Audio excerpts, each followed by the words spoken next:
থেকে মওলা মাছ নিয়ে এসেছি, এটাকে কীভাবে বাছবো সেটা আপনাদের দেখিয়ে দিচ্ছি আমি। তো এই মাছটাকে এভাবে ঘষে নিতে হবে, তারপর মাথা দিক দিয়ে প্রেশার দিলে বেরিয়ে গেল। এভাবে এটা প্রসার করতে হবে। ঠিক মাথার দিকে এভাবে নিয়ে একটু হালকা ঘষে নিয়ে মাথার দিক দিয়ে হালকা প্রেশার দিলে এটা ভেতরে নোংরাগুলো বেরিয়ে যাবে। এই দেখুন আমি ঠিক যেভাবে করছি, আমি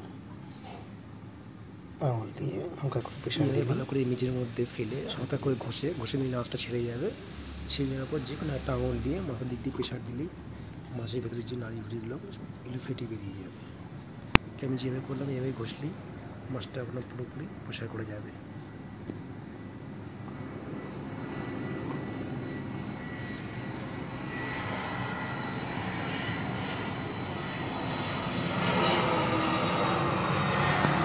নিচে ফেলে ভালো করে আঁশগুলো ছাড়িয়ে নিতে হবে।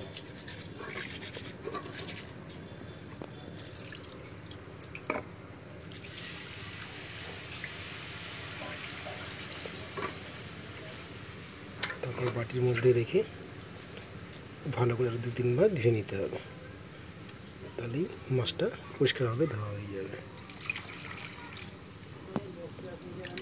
তারপর জল ঢেলে 2-3 বার ভালো মতন ধুয়ে নিলেই মাছটা পরিষ্কার হয়ে যাবে।